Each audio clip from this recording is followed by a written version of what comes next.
Je désire avoir une dernière saison du même niveau que la deuxième partie de la saison 5 parce que c'était vraiment bon.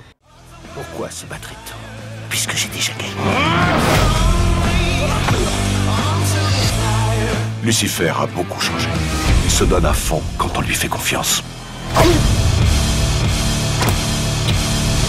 Pourquoi tu fais tout ça? Mais si jamais je te disais ces 3 mots un jour, ce serait un mensonge.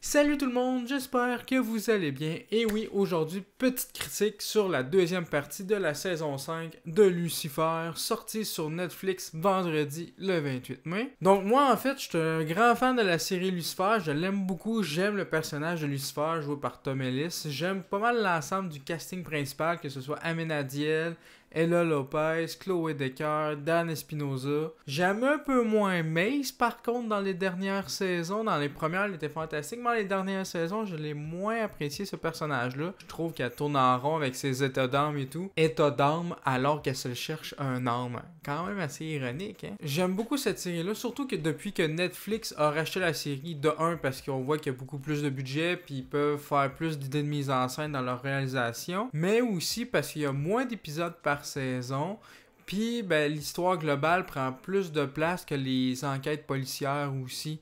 La mythologie de la série Lucifer avec les anges, les démons et tout ça prend beaucoup plus de place que lors des 3 premières saisons lorsque la série était diffusée sur la Fox. Donc ça c'est vraiment cool. Donc grosso modo l'histoire de cette deuxième partie de la saison 5, on suit les derniers événements du dernier épisode de la première partie en fait, avec l'arrivée de Dieu, donc ça suit vraiment ça. Donc vraiment au début ça se concentre vraiment sur Dieu qui vient visiter ses fils sur Terre, qui veut comme reprendre contact avec ces derniers, jusqu'à ce qu'il décide de prendre sa retraite, donc quelqu'un va devoir le remplacer, et bien sûr, Lucifer a l'idée de devenir le nouveau dieu. Donc grosso modo, c'est ça le résumé de la partie 2 de la saison 5, sans spoiler.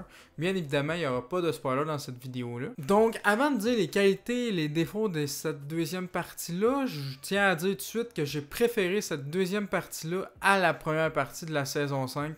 La partie 1, je l'avais trouvé peu inspirée. Ben pas peu inspirée, mais le fait que son frère jumeau, Michael, peu importe son nom dans la langue, Michel ait la même apparence que lui, je trouvais que ça faisait très soap opéra américain, genre les feux de l'amour, Top Model et toutes ces choses-là. Tu sais, un frère jumeau qui prend la place de l'autre, qui vole sa blonde, pis tout. Je trouvais ça vraiment pas original. Là. Vraiment, c'était très cliché, très facile. Donc ça, j'avais vraiment pas aimé, même si le personnage de Michel était intéressant, même si l'acteur Tom Ellis jouait les deux rôles à la perfection. Je trouvais que...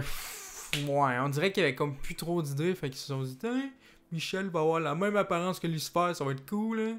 Non. Moi, j'ai vraiment pas aimé ça. Même si leur rivalité est vraiment très intéressante et bien développée, j'ai pas trouvé ça extraordinaire. Donc, dans la partie 2, oui, Michel est encore là, mais très peu présent. Donc, moi, c'est le truc que j'ai aimé de cette partie 2. On se concentre davantage plus sur Dieu et ensuite, on se concentre plus sur qui va prendre sa place. Donc vraiment, j'ai vraiment aimé ça.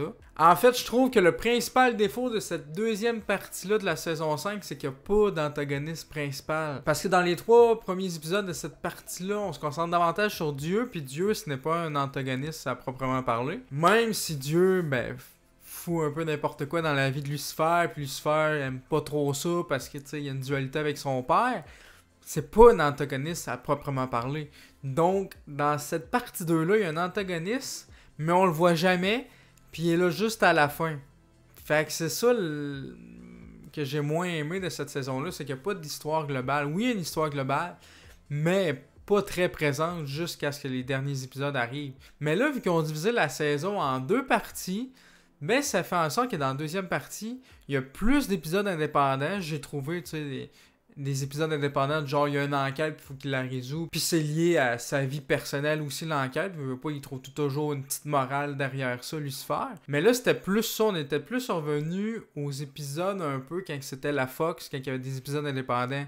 Mais tous les premiers épisodes, c'est des épisodes indépendants dans la deuxième partie de la saison 5. Vu que c'est vraiment une suite de la première partie de la saison 5, ils ont séparé la saison 5 en 2 parties, tu sais. Ben, je trouve qu'il aurait dû faire vraiment juste une partie de la saison 5, parce que c'est la même continuité, puis c'est le même antagoniste au final. Oui, c'est encore Michel, l'antagoniste de cette saison 5. C'est lui l'antagoniste principal de cette saison. Puis tu sais, c'était bien d'avoir la première partie avec Michel, puis la deuxième partie où il est un petit peu plus en retrait puis il revient vers la fin. Mais par contre, il aurait fallu que la saison sorte toute d'un coup, je trouve, ça aurait été encore meilleur. Je pense que j'aurais plus apprécié la première partie s'il avait fait ça. Puis j'aurais davantage apprécié la deuxième partie également. Parce que malgré ça, les épisodes indépendants, je les ai beaucoup aimés.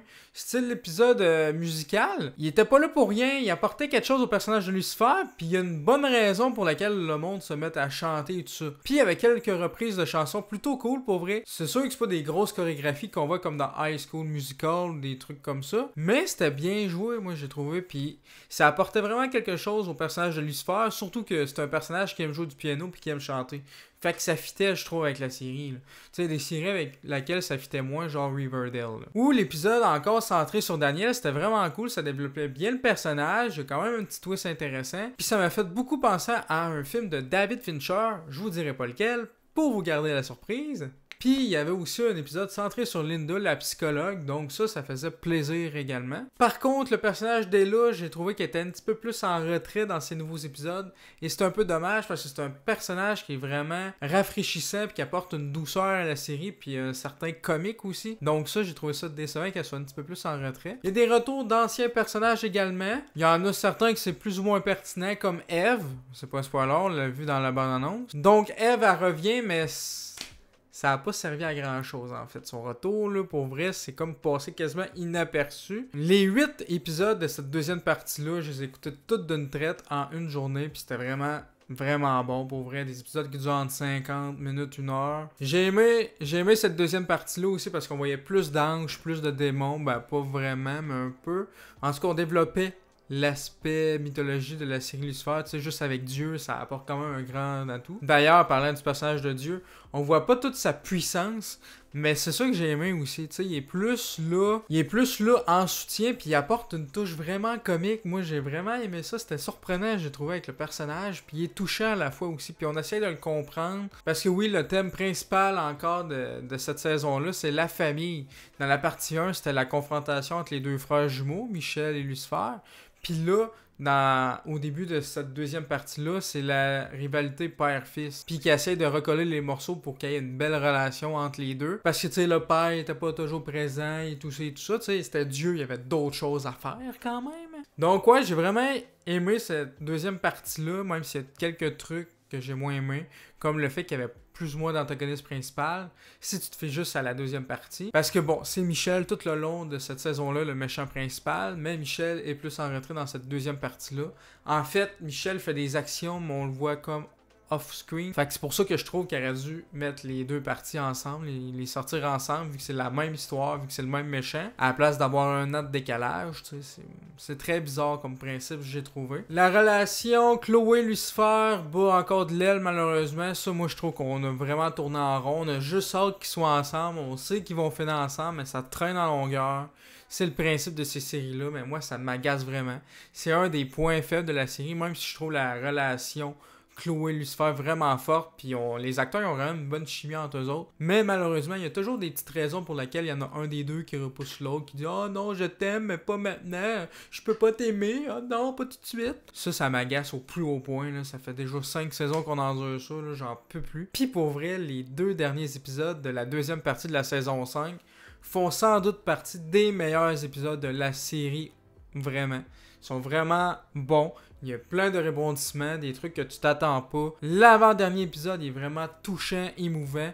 Pour vrai, j'en ai quasiment versé une larme. Je suis sûr que beaucoup de fans vont être tristes avec cet épisode-là. Ça, c'est clair et net. C'est vraiment touchant, émouvant. Vraiment très surprenant.